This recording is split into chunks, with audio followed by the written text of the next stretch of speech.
Hello दोस्तों, good evening आप सभी को। और हाँ, स्वागत है आप सभी का बीएसटीसी इंग्लिश की इस क्लास में, जहाँ पर अभी हमने बीएसटीसी के लिए टेंस की क्लास को ख़त्म कराया और आज हम लोग करने वाले बहुत इंपॉर्टेंट टॉपिक जो कि प्रेपोजिशन है। और प्रेपोजिशन के बारे में मैं सिर्फ इतना कहूँगी कि मुझे ऐसा लगता है कि बहुत सारे स्टूडेंट्स जो हैं वो इसमें कंफ्यूज होते हैं। तो इस कंफ्यूजन को दूर करने के लिए ही ये सेशन है। यहाँ आपको क्या करना है, बहुत सारे क्वेश्चन है, क्वेश्चन से ही आप प्रेपोजिशन करिए तो ज़्यादा अच्छा होगा। क्योंकि हमारे सामने जब क्वेश्चन आते हैं ना, क्योंकि थ्योरी हम बहुत बार पढ़ चुके होते हैं, थ्योरी पढ़ने से क्वेश्चंस नहीं होते हैं। जब हमारे सामने क्वेश्चंस आते हैं तो हम क्वेश्चंस को नहीं कर पाते। ऐसी समस्याएं बहुत सारे स्टूडेंट्स की होती हैं कि हमने थ्योरी तो पूरा पढ़ लिया होता है, पर जब हम क्वेश्चन सामने देखते हैं तो हम क्वेश्चन को नहीं कर पाते। तो क्या कारण होते हैं वो मैं बताऊंगी आज के सेशन में। तो हर क्वेश्चन में ना ऐसे 4 ऑप्शंस होंगे, तो 4 ऑप्शंस में से एक कोई सही होगा, बाकी 3 गलत होंगे। तीनों गलत क्यों होंगे वो हम लोग देखेंगे इस सेशन में। तो आपको क्या करना है, जो कंसेप्ट होगा ना हर क्वेश्चन के पीछे का कंसेप्ट, उस कंसेप्ट को ज़रूर आप लोग लिखिएगा, राइट। अपने नोटबुक पे नोट करिएगा, और ताकि कि चीज़ें जो है याद भी रहें। और आप जब भी चाहे ना प्रेपोजिशन का रिवीजन ऊपर लिख लीजिए, प्रेपोजिशन का रिवीजन। तो जब भी आप प्रेपोजिशन को रिवाइज करना चाहेंगे तब आपका ये जो सारा कंसेप्ट है वो आपके सामने होगा और आप तुरंत से रिवाइज कर लेंगे। आप स्क्रीनशॉट भी ले लीजिएगा, मैं ऑलरेडी साइड हूँ, तो जैसे ही आंसर डिस्कस हो जाता है आप स्क्रीनशॉट भी ले सकते हैं, राइट। तो चलिए क्वेश्चन नंबर 1 हम लोग शुरू करते हैं। हाँ, शुरू करने से पहले एक और बात आप लोगों को मैं यहाँ पे बता दूँ। आप लोगों को क्या करना है, एक तो हर क्वेश्चन में ना आपको अपना आंसर देते जाना है, आंसर देते जाइए। अपना आंसर है ना, मेरे एक्सप्लेन करने से पहले आपका आंसर क्या रहा, और जब एक्सप्लेन हो जाए तो आपको अगर पता चले आपका आंसर सही है तो खुद को मार्क्स भी देते रहिए। कि मान लीजिए यही क्वेश्चन आपके एग्जाम में आ जाता तो कितने मार्क्स स्कोर करते हैं आप, राइट। इस तरीके से खुद को मार्क्स और खुद को क्वेश्चंस ज़रूर, आंसर ज़रूर देते रहिए, राइट। ये दोनों काम करिए। और हाँ, एक और बात मैं यहाँ पे बता दूँ, क्योंकि आप लोगों के एग्जाम बहुत पास हैं डेट के हिसाब से, तो प्रेपोजिशन हम लोग पूरा टॉपिक वाइज नहीं कर रहे हैं। तो मेरे चैनल इंडिया स्टडीज़ पर मैंने प्रेपोजिशन को करवाया है 2.5 घंटे में, जहां प्रेपोजिशन शुरू से लेके अंत तक, आपको पता होगा कि प्रेपोजिशन के छोटे छोटे से लेके बड़े क्वेश्चंस तक आते हैं। तो वो सारी चीज़ें मैंने आप लोगों को करवाई हुई है, मतलब मेरे चैनल पे करवाई हुई है। आप चाहते हैं प्रेपोजिशन को और ज़्यादा डिटेल में पढ़ना तो मेरा चैनल इंडिया स्टडीज़ है, इंडिया स्टडीज़ पे आप आ सकते हैं। वहाँ पे ग्रामर की क्लासेस, अगर बिल्कुल आपको अच्छे से ग्रामर पढ़ना है तो, क्योंकि ग्रामर सिर्फ एक बीएसटीसी में नहीं आता है, ग्रामर आगे भी सारे एग्जाम में आता है। तो सारे एग्जाम के लिए अगर आपको एक बारी ग्रामर में पूरी पकड़ हासिल करनी है तो मेरे चैनल के अलावा कोई और चैनल नहीं मिलेगा जहां आपको इतने अच्छे से ग्रामर करवाई गई हो। तो सुबह 9 बजे वहां पे क्लासेस होती हैं ग्रामर की, तो सुबह 9 बजे वाले क्लास को ज़रूर ले लीजिए। शुरुआत से लीजिएगा, बिल्कुल शुरू में फाउंडेशन क्लासेस करवाती हूँ मैं, वो नहीं लेंगे तो आपको थोड़ा सा प्रॉब्लम रहेगा। तो पहले फाउंडेशन क्लास करके अपने आप को, बेस को एकदम मजबूत कर लीजिए, उसके बाद आगे पढ़िए टॉपिक वाइज। ओके, चलिए शुरू करते हैं हमारा क्वेश्चन 1। मुझे पता है आप लोगों ने आंसर दे दिया होगा। और हाँ, ये रिकॉर्डेड क्लास होती है तो आपके कमेंट्स में नहीं देख पाऊंगी, लेकिन जो भी कमेंट में प्रॉब्लम है वो अभी ही कमेंट बॉक्स में लिख दे तो कमेंट बॉक्स में देखती हूँ, चैट बॉक्स नहीं देख पाती हूँ जो अभी अभी आप कर रहे हैं, राइट। इधर उधर की बातों में बिल्कुल ध्यान मत दीजिएगा, फोकस करिएगा पूरी तरीके से क्वेश्चन पर। आइए, the poor have to work dash morning to evening. The poor लिखा हुआ है यहाँ पर, द पुअर, यानी हम सारे गरीब लोगों की बात करें कि द पुअर इसीलिए हैव लगा हुआ है आगे, है ना। पूरे सारे गरीब लोगों की बात करें तो सभी गरीब लोगों को करना पड़ता है। हैव टू क्या होता है, मॉडल होता है, मस्ट की तरह ही यूज होता है, राइट। तो ये क्या है, कंपल्शन, ये क्या है, अनिवार्यता। किसी भी काम को काम करना पड़ता है, पुअर को काम करना पड़ता है। कब से, सुबह से शाम तक, सुबह से शाम तक, दिल्ली से मुंबई तक। देखिएगा इसको, दिल्ली टू मुंबई, मुझे काम करना पड़ता है, मुझे जाना पड़ता है कहाँ, दिल्ली से मुंबई तक, सुबह से शाम तक, दिन से रात तक, राइट। नून टू नाइट, दिन से रात तक, सुबह से शाम तक, दिल्ली से मुंबई तक। यहाँ मैं आपको ये एग्जाम्पल्स क्यों दे रही हूँ, क्योंकि जब यहाँ से यहाँ तक ये बोला जाता है ना, जब यहाँ से यहाँ तक बोला जाता है तो उसके लिए दो प्रेपोजिशन काम में लिए जाते हैं। एक तो यहाँ पे दिया हुआ है टू, और जो स्टार्ट में लगता होता है वो होता है from. From Delhi to Mumbai, from noon to evening, from noon to night, from morning to evening. तो यहाँ पर एक समय बिंदु से दूसरे समय बिंदु तक की बात हो रही है, राइट। एक समय बिंदु से दूसरे समय बिंदु तक की बात हो रही है। तो ये आता है समय के शुरुआती बिंदु से लेकर, और यहाँ आता है समय का अंत बिंदु, ठीक है। फ्रॉम 9, जैसे मेरी क्लास होती है from 9 AM to 10 AM, right. Grammar की जो मेरी क्लास होती है वो सुबह 9 AM टू 10 AM होती है। तो ये रहा शुरुआती बिंदु और अंत का, समय की शुरुआती बिंदु और अंत का। तो ये फ्रॉम, ये टू, फ्रॉम से लेके टू तक। तो हमेशा ये ध्यान रखिएगा, शुरू होता है तो फ्रॉम और खत्म होने वाला समय बताने के लिए टू। तो यहाँ पे शुरू होने वाला बिंदु है, इसलिए हमने मॉर्निंग के पहले क्या लगाना है, फ्रॉम। अगर यहाँ पे ये होता तो यहाँ पे क्या लगाते हैं, टू। फ्रॉम टू का पेयर बनता है, ये ध्यान रखिएगा। फ्रॉम और टू का पेयर बनता है, फ्रॉम और टू का पेयर बनता है, फ्रॉम और टू का पेयर बनता है, फ्रॉम और टू का पेयर बनता है शुरुआत से लेके एंड तक के चीज़ों के लिए, ठीक है। तो राइट आंसर हमारा क्या होगा इस पेज पे, राइट आंसर हमारा फ्रॉम होगा। आप चाहें तो स्क्रीनशॉट ले लीजिए। इसी के साथ अब हम बढ़ते हैं हमारे क्वेश्चन नंबर 2 पर। क्वेश्चन नंबर 2 है प्रपोजिशन का, ये रहा, I go dash swim every morning. देखो गाइस, गो लिखा हुआ है, गो कैसा वर्ब है, मोशन वाला वर्ब है। मोशन यानी मूवमेंट, मोशन है, मूवमेंट है, यानी कि जिसमें कोई गति हो। कैसा वर्ब है, गति वाला वर्ब है। गो है गति वाला वर्ब। तो जा रहे हो आप, एक जगह से दूसरे जगह जा रहे हो, राइट।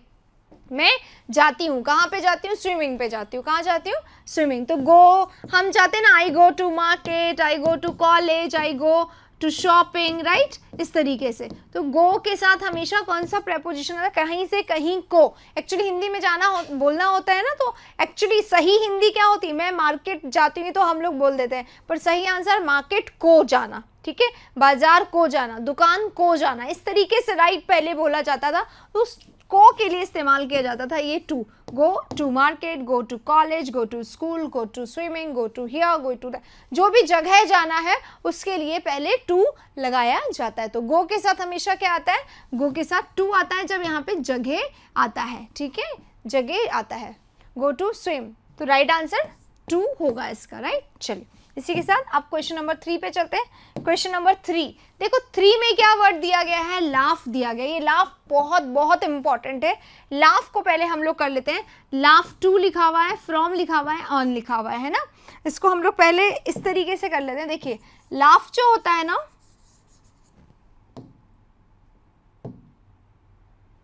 लाफ के साथ एट भी लग सकता है, लाफ के साथ इनटू भी, लाफ के साथ, हाँ सबसे पहले लाफ एट। लाफ एट का मतलब होता है किसी की तरफ देखना।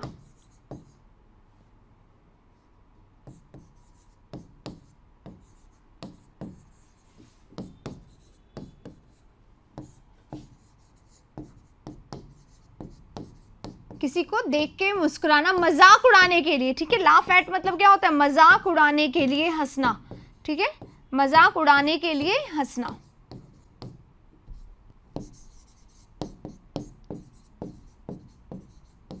जैसे कि यहां पर है, नेवर, कभी मत हंसो, नेवर लाफ, कभी मत हंसो।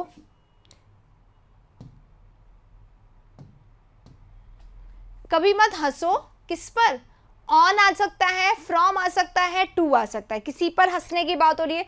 तो यहां जो है,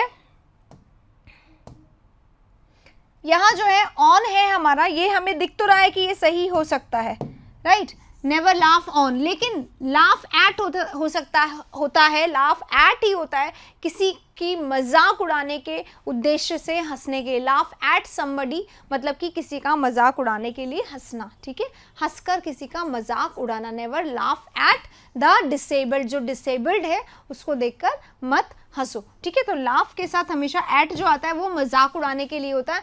he was laughed eight by his friends, उसके फ्रेंड्स द्वारा उसका मजाक उड़ाया गया। तो लाफ एट होता है मजाक उड़ाने के लिए, हंसने के लिए, ठीक है, मजाक उड़ाने के लिए, हंसने के लिए, ये ध्यान रखिएगा। तो लाफ के साथ हमेशा एट आएगा, टू, फ्रॉम या ऑन का यूज नहीं किया जाएगा जब मजाक उड़ाने की बात हो रही हो।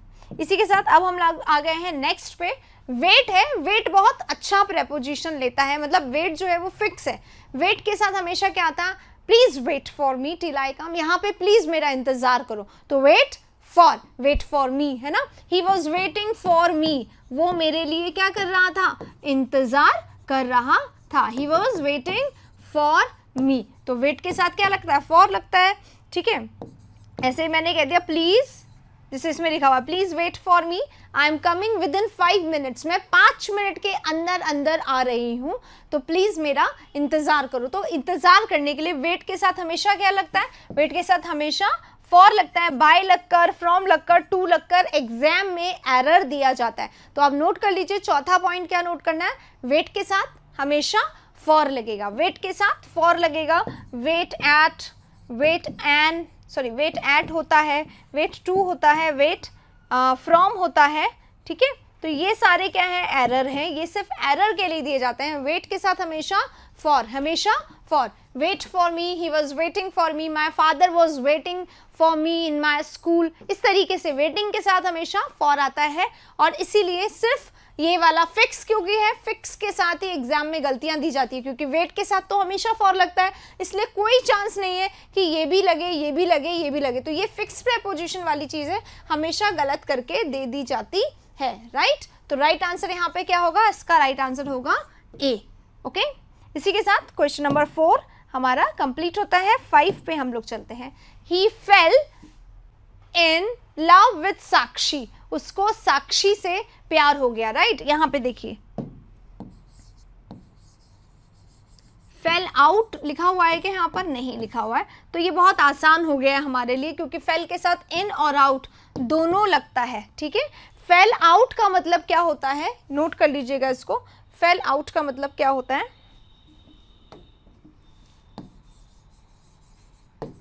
फेल आउट विथ समबडी, ठीक है। किसी के साथ फेल आउट कर लेना मतलब क्वारल कर लेना, इतना अच्छा वाला झगड़ा कर लेना कि जिंदगी में आप दोबारा उससे मिलना, बात करना, रिलेशन बनाना पसंद नहीं करोगे। जस्ट ऑपोजिट है। फेल इन यानी प्यार में पड़ना, फेल आउट यानी अच्छा वाला झगड़ा कर लेना, तो जस्ट ऑपोजिट है। फेल इन प्यार में पड़ना, वो साक्षी के प्यार में पड़ गया, राइट। और फेल आउट होता तो उसने साक्षी से बहुत अच्छा वाला झगड़ा कर लिया। ये भी एग्जाम में बहुत बार आता है फेल आउट, और यहाँ पे क्योंकि फेल के साथ इन आएगा, आउट तो दिया नहीं है और कुछ लगता नहीं है फेल के साथ। क्वेश्चंस बार बार आगे पीछे हो रहे हैं ना आज। फेल के साथ बाय या इन, या सॉरी फेल के साथ बाय, फॉर या विथ का यूज नहीं किया जाता। फेल इन, फेल आउट होता है, फेल आउट ऑपोजिट होता है फेल इन का। फेल इन यानी प्यार में पड़ जाना, किसके, साक्षी के। लिखा हुआ ही फेल इन लव विद साक्षी। और अगर यहाँ पे फेल आउट होता पर लव नहीं होता फिर, है ना, तो फेल आउट होता है फेल आउट विद समबडी, तो फेल आउट विद समबडी यानी झगड़ा कर लेना किसी से बहुत अच्छा वाला। तो यहाँ पे राइट आंसर हमारा क्या होगा, राइट आंसर होगा सी। इसी के साथ अब हम लोग चलेंगे सी, एक बार फिर से देख लीजिए, स्क्रीनशॉट चाहें तो आप ले सकते हैं। क्वेश्चन नंबर 5 का नोट भी करिएगा, जो हम लोग यहाँ पर लिखते हैं इसको भी नोट करिएगा, ताकि आप लोगों को आगे रिवीजन करने में आसानी हो। क्वेश्चन 5 यहाँ पे खत्म हो चुका है। अब हम आते हैं क्वेश्चन 6 पे। आई गॉट योर पार्सल, मुझे आपका पार्सल मिला। कब मिला, ट्यूसडे को। कब मिला, ट्यूसडे को। कब मिला पार्सल, कब मिला, ट्यूसडे को। अब देखिए यहाँ पर सिंस और फॉर लगा हुआ है। सिंस और फॉर का मतलब क्या होता है, सिंस ट्यूसडे, याद है आप लोगों को मैंने टेंस पढ़ाया था, तब मैंने बताया था सिंस और फॉर का यूज होता है प्रेजेंट परफेक्ट टेंस या परफेक्ट कंटिन्यूअस। परफेक्ट टेंस या परफेक्ट कंटिन्यूअस में यूज होता है। सिंस मंडे, सिंस ट्यूसडे यानी ट्यूसडे से ऐसा हो रहा है, पर ये पास्ट परफेक्ट टेंस नहीं है। ये कैसा टेंस है, सिंपल पास्ट टेंस है, सेकंड फॉर्म लगा हुआ है। तो मुझे तुम्हारा पार्सल जो है वो प्राप्त हुआ, मिला। कब मिला, ट्यूसडे को। तो सिंस या फॉर का यहाँ पे यूज नहीं होगा। टू हमने पता है जाने के लिए लगाया जाता है, गो इनटू या गो टू, या फिर है ना कमिंग इनटू या कम टू, ऐसे आता है ना, मोशन वाले वर्ब्स के साथ आता है। तो यहाँ पे टू भी नहीं मिलेगा। कब, समय बताने के लिए on Tuesday, on 5 July. Date के साथ क्या आता है, हमेशा ऑन का इस्तेमाल किया जाता है डेट के साथ। डेट के साथ टाइम बताने वाले जो समय है उनके साथ एन का, ऑन का यूज किया जाता है डेट और डेज के साथ, है ना, ऑन बर्थडे, ऑन दिवाली, ऐसे करके। तो ऑन ट्यूसडे है, तो यहाँ पर ऑन का यूज होगा। यहीं पे एक बात नोट कर लीजिए, अगर यहां बता देती हूं मैं आप लोगों को, अगर ये जो ट्यूसडे लिखा हुआ है ना, ट्यूसडे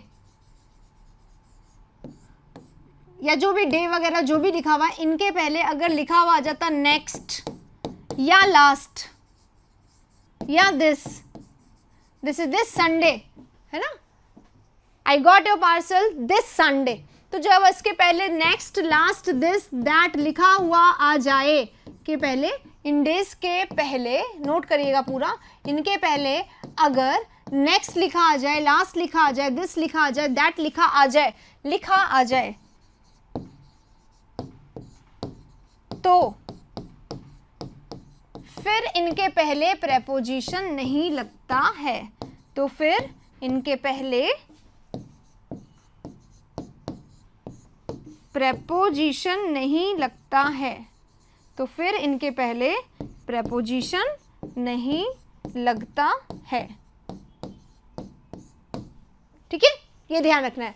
अगर इनके पहले नेक्स्ट, लास्ट या दिस या दैट कुछ यूज हो जाए तो फिर इनके पहले प्रेपोजिशन नहीं लगेगा। ऐसा नहीं होता on last Sunday, I met him on last Sunday, नहीं, I met him last Sunday, I will meet him this Sunday, मैं उससे मिलूंगी इस संडे को। तो दिस संडे, लास्ट अगर आ जाए या दिस आ जाए या दैट आ जाए या नेक्स्ट आ जाए तो फिर प्रेपोजिशन का इस्तेमाल नहीं होगा। अगर ये सब नहीं आते तो प्रेपोजिशन का इस्तेमाल होगा, जैसे कि अभी वाले क्वेश्चन में हुआ था। नोट कर लीजिएगा इसको अपने रजिस्टर में।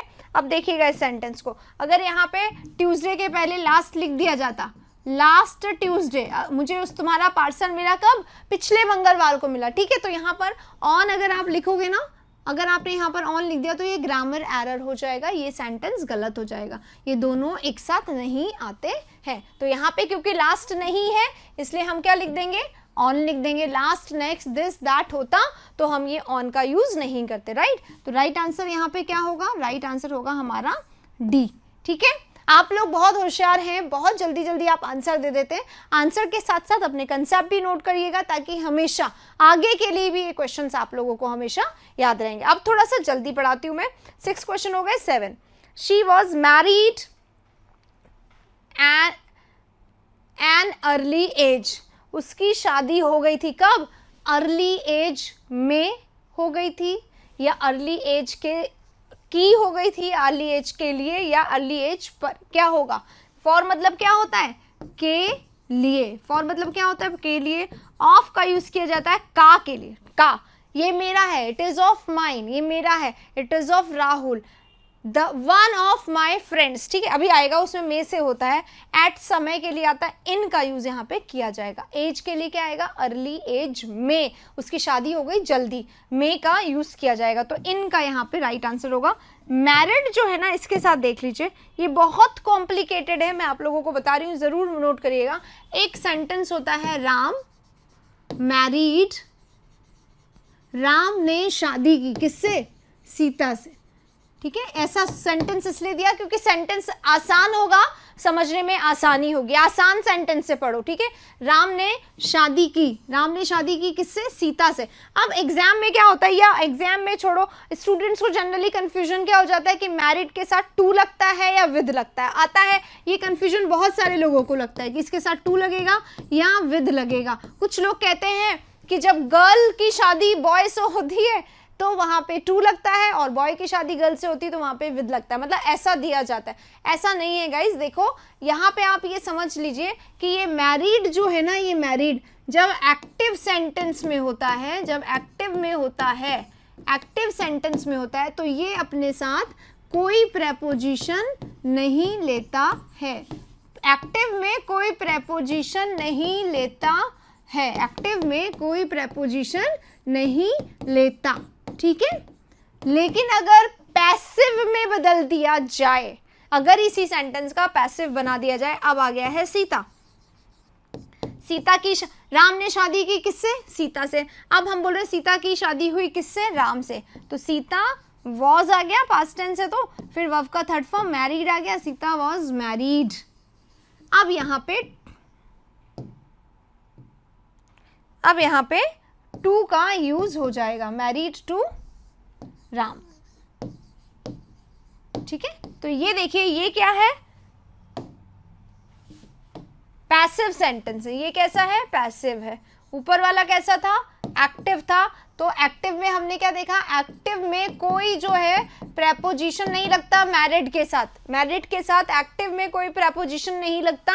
और जब इसका पैसिव बनाया जाता है, जब ये बताया जाता है इसकी शादी हुई किससे, राम से, इसका सेंस क्या है, राम ने शादी की किससे, सीता से। और इसका सेंस क्या है, सीता की शादी हुई किससे, राम से। तो जब इसका पैसिव बनाया जाएगा तो टू लगाया जाएगा, और जब एक्टिव होगा तो कोई प्रेपोजिशन नहीं लगेगा। लेकिन ये नोट कर लिया। अब देखो जो हमारा सेंटेंस है इसमें शी वॉज मैरिड, उसकी शादी हुई थी। इसकी शादी किससे हुई ये नहीं बताया गया, इसकी शादी कब हुई ये बताया गया है। तो उस समय को बताने के लिए अर्ली एज आ गया है। अर्ली एज को बताने के लिए यहाँ पर हम लोग जो जोड़ेंगे वो क्या बनेगा, वो बनेगा इन। क्या बनेगा, in. She was married in an early age, एक अर्ली एज में उसकी शादी हो गई थी। चलिए इसी के साथ अब हम लोग आते हैं 8 नंबर पे।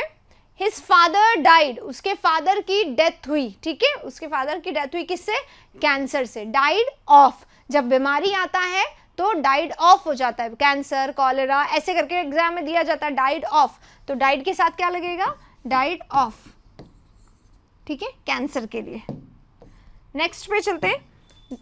दे विल गो टू बैंगलोर, वो बैंगलोर जाएंगे। वो बैंगलोर जाएंगे कैसे, देखो अब प्लेन लिखा हुआ है, प्लेन लिखा हुआ है। जब ट्रैवल के लिए किया जाता है ना, किसी ट्रांसपोर्ट का इस्तेमाल किया जाता है, ट्रेन का इस्तेमाल किया जाता है, कार का इस्तेमाल किया जाता है, बस का इस्तेमाल किया जाता है, तो इन सब के लिए by plane, by car, by bus होता है। By car, by plane, by bus. ठीक है, by bus, by car, by plane. जब हम लोग इसका इस्तेमाल करते हैं, किसी ट्रांसपोर्ट का इस्तेमाल करते हैं, मीन्स ऑफ ट्रांसपोर्ट का इस्तेमाल करते हैं, साधन का इस्तेमाल करते हैं, तो हम इसको यूज़ करते हैं बाय। लेकिन अगर पैदल चलते हैं, लेकिन अगर हम पैदल चलकर कहीं पे जा रहे हैं तो हम हमेशा लिखते हैं ऑन फुट। पैदल चलने के लिए क्या किया जाता है, ऑन का इस्तेमाल किया जाता है, ऑन फुट। और ट्रैवल करने के लिए किसका इस्तेमाल किया जाता है, by bus, by car, by plane, by train, इनका इस्तेमाल किया जाता है। तो यहाँ पे प्लेन है तो प्लेन के साथ किसका इस्तेमाल किया जाएगा, बाय का इस्तेमाल किया जाएगा। ये ऑन, इन, फ्रॉम हमें यहाँ पे कंफ्यूज कर देते हैं, पर हमें कंफ्यूज नहीं होना है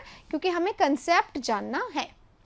राइट, चलिए यहाँ आते हैं। द मैन बियर्ड, बियर्ड यानी क्या होता है, बियर्ड यानी होता है दाढ़ी।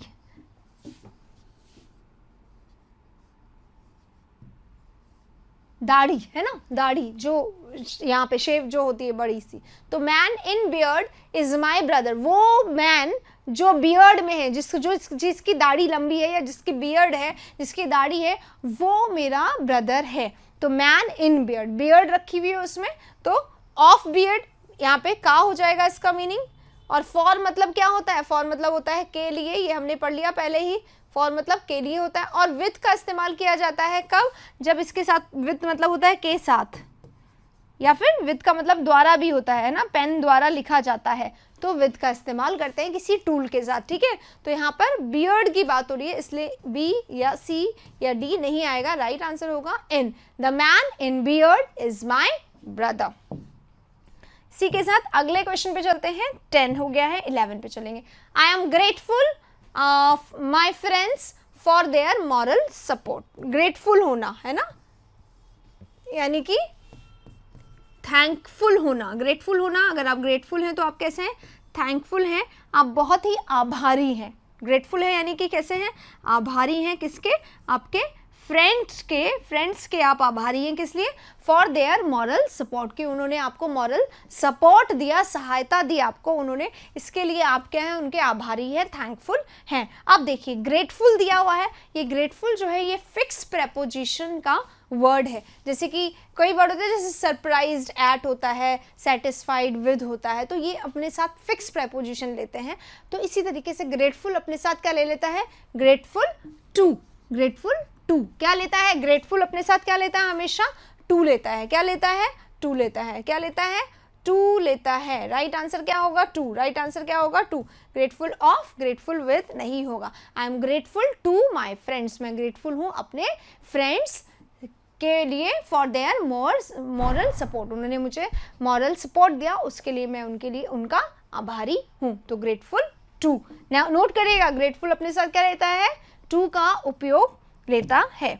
इसी के साथ क्वेश्चन नंबर 12, गांधी जी ने लड़ाई करी किसके लिए, फ्रीडम के लिए, आज़ादी की लड़ाई करी हमारे देश के, पढ़ो इसको, हमारे देश के, ऑफ यानी बिलोंगिंग बताता है, का है ना, तो यहाँ पे के आ जाएगा, हमारे देश का के आज़ादी के लिए, हमारे देश की आज़ादी के लिए फाइट करी किसने, गांधी जी ने। तो बाय मतलब क्या होता है, द्वारा, क्या होता है, द्वारा, ठीक है। इन मतलब क्या होता है, में। ऑफ मतलब क्या होता है, का या की, बिलोंगिंग बताता है, ठीक है। और फॉर मतलब क्या होता है, फॉर मतलब होता है के लिए, राइट। तो गांधी जी ने लड़ाई लड़ी किसके लिए, हमारे देश की आज़ादी के लिए। और ये के लिए क्या बताता है, के लिए बताता है पर्पस, उद्देश्य बताता है, कोई भी काम हुआ वो किस उद्देश्य से हुआ, किस पर्पस से हुआ, ये हमें कौन बताता है, ये हमें बताता है ये फॉर, क्या बताता है, उद्देश्य, कारण क्या था, पर्पस क्या था, क्यों किया गया ये काम, ये हमें बताता है फॉर। तो उन्होंने लड़ाई करी, गांधी जी ने लड़ाई करी फ्रीडम के लिए, देश के फ्रीडम के लिए। किस लिए लड़ाई करी, देश के फ्रीडम के लिए। तो पर्पस बताने के लिए हम फॉर का यूज यहाँ पे करते हैं। इसी के साथ अब आते हैं नेक्स्ट पे, this watch is a gift, ये वॉच जो है एक गिफ्ट है, एक उपहार है, किसके लिए, माय अंकल, या तो मेरे अंकल के लिए हो सकता है, फॉर माय अंकल, अंकल के लिए है फॉर माय अंकल, लेकिन आप देखोगे ऑप्शन में तो फॉर दिया हुआ ही नहीं है, तो फॉर इसका राइट आंसर है, पर फॉर नहीं दिया हुआ है। तो by my uncle is a gift, by my uncle gift from आएगा, ये गिफ्ट है किससे, मेरे फ्रेंड से, uncle, this watch is a gift from my uncle, from मेरे अंकल द्वारा दिया गया है, से दिया गया है। तो कहाँ से प्राप्त हुआ है ये वाला गिफ्ट, अंकल से प्राप्त हुआ है, तो फ्रॉम आएगा, बाय का यूज नहीं करेंगे। बाय का यूज कब होता, जब ये पैसिव सेंटेंस होता है, this gift is given by my uncle, right. तो बाय नहीं होगा, ऑफ नहीं होगा, उनका है, this watch is a gift of my uncle, नहीं, फ्रॉम माय अंकल, की गिफ्ट है, ये जो घड़ी है ना, घड़ी ये गिफ्ट दी गई है, किसने दी है, मेरे अंकल ने, तो अंकल से, तो फ्रॉम आएगा, उनसे मिली हुई है, ठीक है। चलिए 13 हो गए, 14 पे आते हैं। अब 14 ने देखो, ही स्पोक, उसने, स्पीक का सेकेंड फॉर्म है स्पोक, स्पीक करना क्या होता है, बोलना, तो उसने बोलना स्टार्ट किया किस पे, ऑन द सब्जेक्ट, किसी टॉपिक पर, हम किस पे बोलते हैं, टॉपिक पर बोलते हैं। ऑन मतलब किसी के ऊपर होता है, तो ऑन द सब्जेक्ट, पर मतलब में, ऑफ मतलब का या की, और विद मतलब के साथ,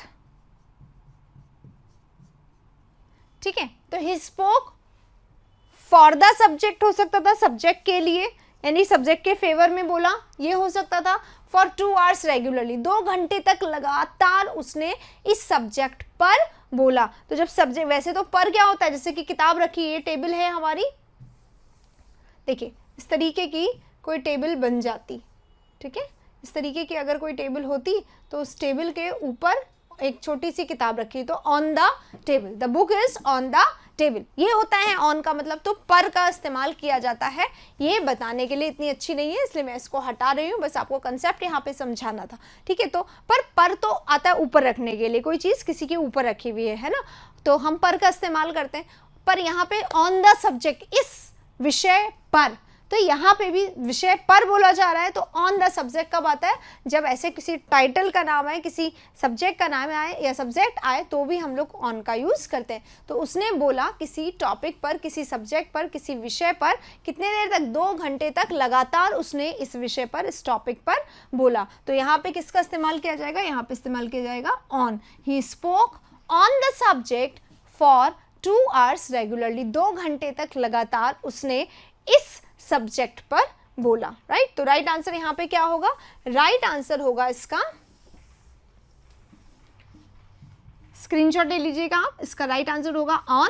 ये नहीं होगा, ये नहीं होगा, या नहीं। यहाँ पे मैं आपसे फिर से बोलना चाहूंगी, आप अपने आंसर्स जरूर नोट करिए कि आप आंसर क्या दे रहे हैं और आपको कितने मार्क्स मिल रहे हैं, हर क्वेश्चन के हिसाब से अपने मार्क्स को टैली कर लीजिए। जैसे 14 क्वेश्चन हो गए, कितने मार्क्स मिले, और ट्राई करिए टाइम पे आए, क्योंकि यहाँ पे एक टेस्ट भी होता है, सेल्फ टेस्ट है, मैं टेस्ट ले नहीं रही हूँ, लेकिन आप अपना खुद ही टेस्ट ले सकते हैं कि इस टॉपिक में आपकी कितनी कमांड है ये देखने के लिए। तो इसलिए टाइम से आए सो दैट कि आप बहुत अच्छे से इसको करें। और हाँ, जैसा कि मैंने बोला, यहाँ पे मैं पूरा टॉपिक नहीं करवा रही हूँ, तो जो मेरा चैनल है इंडिया स्टडीज़, यहाँ पर इस टॉपिक को ऑलरेडी करवाया जा चुका है बहुत अच्छे से। तो आप चाहें तो प्रेपोजिशन की क्लास एक साथ जो लगातार कराई हुई है प्रेपोजिशन की क्लास, वहाँ देख के इसको पूरा डिटेल में भी आप समझ सकते हैं। इसी के साथ अब हम लोग चलते हैं आज का नेक्स्ट क्वेश्चन पे। 15 नंबर क्वेश्चन ये रहा, they will leave the place, वो इस जगह को लीव कर देंगे, छोड़ देंगे, मतलब वो चले जाएंगे।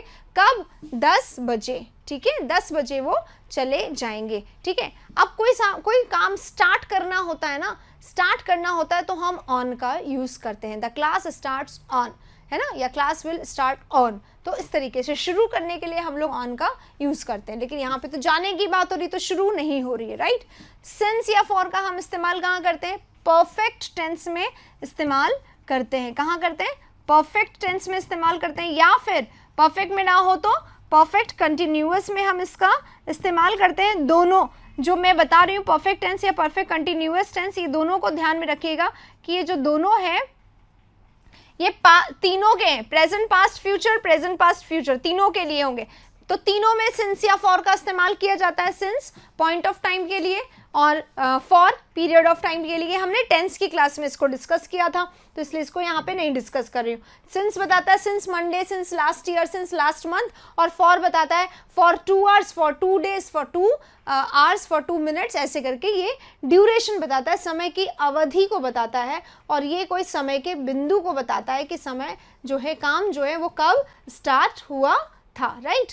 इस तरीके से तो यहाँ पे ऑन हमने काट दिया है, सिंस हमने काट दिया है, फॉर भी हमने काट दिया है, 3 ऑप्शन हमने 4 में से काट दिए। तो राइट आंसर पहचानना अब हो गया है बहुत बहुत ज़्यादा आसान। राइट आंसर हमारा क्या होगा? राइट आंसर होगा हमारा एट। क्या होगा? एट होगा।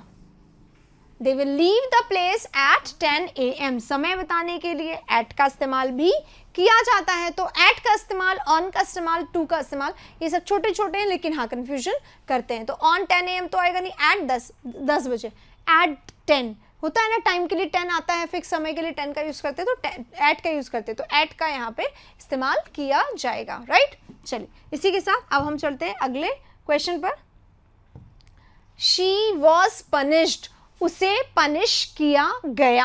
शी वॉज पनिश्ड, ये बी लगा हुआ है, ये बी के साथ वर्ब का थर्ड फॉर्म है। ये मैंने आपको बताया था पैसिव में ही थर्ड फॉर्म का इस्तेमाल होता है, तो ये पैसिव सेंटेंस है। उसको पनिशमेंट दी गई, उसको पनिशमेंट दी गई, सजा दी गई। किस लिए?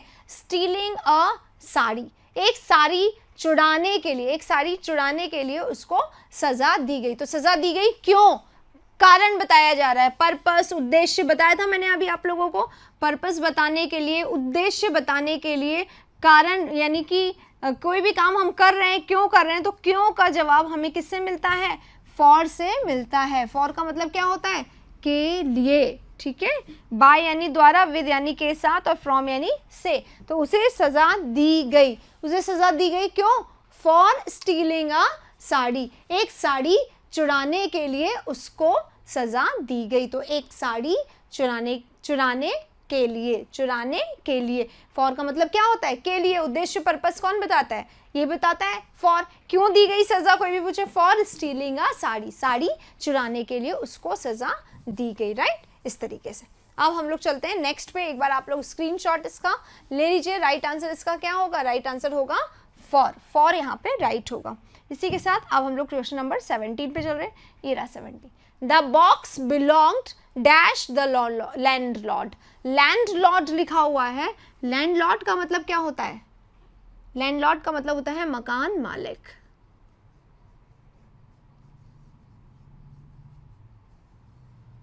ठीक है, लैंडलॉर्ड का मतलब होता है मकान मालिक। तो ये जो बॉक्स है वो बिलोंग करता है, मतलब इसका जो बिलोंग करना है यानी किसी के अधिकार क्षेत्र में आना। तो ये किसके अधिकार क्षेत्र में आता है? ये अधिकार क्षेत्र में आता है मकान मालिक के, यानी कि ये जो बॉक्स है वो किसका बॉक्स है? वो मकान मालिक का है, बिलोंग करता है, उससे जुड़ा हुआ है, उसके अधिकार क्षेत्र में उसका है। पोजेशन बता रहा है, अधिकार क्षेत्र बता रहा है, तो किसका है, उसका है मकान मालिक का। अब बिलोंग जो है ये फिक्स प्रेपोजिशन वाला है, बिलोंग के साथ हमेशा क्या आता है, हमेशा टू का इस्तेमाल किया जाता है। किसका इस्तेमाल किया जाता है, हमेशा टू का इस्तेमाल किया जाता है बिलोंग के साथ। तो यहाँ पे the box belonged to the landlord, belong करता है बॉक्स किसके, लैंडलॉर्ड के। तो राइट आंसर टू होगा, ऑफ का या विथ का या फॉर का यहाँ पे इस्तेमाल नहीं किया जाएगा। इसी के साथ आप question number 18, you must finish your project, dash लगा दिया, आपको अपना प्रोजेक्ट जो है वो फिनिश करना ही करना है। यू मस्ट, जब मस्ट लग जाता है सेंटेंस में तो इसका मतलब क्या होता है, इसका मतलब होता है ये कंपलसरी, ये काम आपको करना ही करना है, इसके अलावा आपके पास कोई चारा, कोई ऑप्शन नहीं है। तो you must finish your project, आपको अपना प्रोजेक्ट फिनिश करना है कब, 5 बजे तक, पॉजिटिवली, बिल्कुल पॉजिटिव तरीके से आज, पॉजिटिवली मतलब पक्के रूप से, सर्टनली, श्योरली, एकदम निश्चित रूप से आज 5 बजे तक आपको ये काम करना है। किसी भी समय की लास्ट बिंदु बताने के लिए टिल का या अनटिल का ही यूज किया जाता है, अनटिल नहीं आता, तक। तक को इंग्लिश में क्या कहते हैं, ये होता है में, ये होता है के लिए, और टिल होता है किसी पॉइंट ऑफ टाइम तक, और टू होता है को, राइट, ये हम कर चुके हैं। तो मे फॉर टिल को, अब इसमें क्या आ जाएगा, 5 o'clock तक, 5 o'clock तक आज आपको ये काम खत्म करना है, ये प्रोजेक्ट खत्म करना है, उसके बाद मुझे नहीं चाहिए इस प्रोजेक्ट पे काम, तो आपको ये काम कब करना है, 5 o'clock तक खत्म करना है। तो टिल 5 o'clock इसका राइट आंसर होगा, राइट। चलिए यहाँ पे आज हमने 18 क्वेश्चन करे, क्वेश्चंस बहुत सारे हैं गाइज, है ना, बहुत सारे क्वेश्चन है, आपको मैं यहाँ पे दिखा दूं, क्वेश्चंस बहुत सारे हैं, ये देखते रहिए, बहुत सारे क्वेश्चंस हैं, लेकिन हम सारे यहाँ पे नहीं करेंगे, हम क्वेश्चंस को करेंगे कंटिन्यू। आज हमने जो क्वेश्चंस करे इनमें हमने कुछ कॉन्सेप्ट करे, कुछ चीज़ें मैंने बताई है, लेकिन अगर किसी में भी आपको कोई कंफ्यूजन हो तो ज़रूर से मुझे आप लोग कमेंट बॉक्स में बताइए, और अपने क्वेश्चंस भी डाल सकते हैं। प्रपोजिशन अगर आप कहीं पे पढ़ते हैं, कहीं पे सॉल्व करते हैं, और आपको कोई क्वेश्चन मिलता है जो डिफिकल्ट है, जो आपको लगता है कि यार ये मुझे समझ में नहीं आ रहा, थोड़ा सा भी कठिन है, थोड़ा सा भी उसमें कोई डाउट है, कन्फ्यूजन है, तो आप मुझे कमेंट बॉक्स में बताइए, उसको हम लोग उसको वहाँ पे देख लेंगे, राइट। चलिए इसी के साथ आज के सेशन को यहाँ पे ख़त्म करते हैं। लास्ट में मैं फिर से बोलूँगी, ये जो हमारा चैनल है इंडिया स्टडीज़, इस पे भी आप मेरा जो वीडियो है प्रेपोजिशन का वो ज़रूर देखें, और हाँ, वो कैब की क्लास के लिए आपको इंडिया स्टडीज़ पे आना पड़ेगा। इंडिया स्टडीज़ मेरा चैनल है जहाँ पर आपको इंग्लिश की बेहतरीन क्लासेस मिलेंगी। सुबह 9 बजे हम लोग ग्रामर पढ़ते हैं, और रात को हम लोग पेपर का सॉल्यूशन करते हैं। अगर आप तैयारी कर रहे हैं स्टेनो की, अगर आप तैयारी कर रहे हैं एलडीसी की, रीट की, पटवार की, या फिर आप तैयारी कर रहे हैं एसएससी के किसी एग्जाम की, सीजीएल, सीएचएसएल की, या आप तैयारी करें बैंक की या एनडीए या सीडीएस की, तो हर एक तरीके से परफेक्ट है मेरी इंग्लिश ग्रामर की क्लास, वो ज़रूर देखिएगा आप इंडिया स्टडीज़ पे। इसके कोर्स को भी कंप्लीट करने के लिए आप मुझसे मिल सकते हैं मेरे चैनल पर, सुबह 9 बजे ग्रामर की क्लास में आइए। इसी के साथ खत्म करते हैं आज का क्लास, और अगर कोई डाउट, कोई क्वेरी हो तो मुझे ज़रूर से बताइएगा। Thank you very much for watching मी। अच्छा लगे तो प्लीज़ पूरी दुनिया को बताइए, कैसे बताएंगे, अपना प्यार देकर, आप अपना प्यार दीजिए, शेयर करिए इस क्लास को, इस क्लास के बारे में लोगों को बताइए। बीएसटीसी के आपके इतने सारे फ्रेंड्स हैं, उन सभी को इस क्लास के बारे में बताइए, और अगर अच्छा नहीं लगा तो प्लीज़ मुझे बताइए, और कोई भी डाउट हो तो वो भी साझा करिए। इसी के साथ ख़त्म करते हैं। Thank you very much.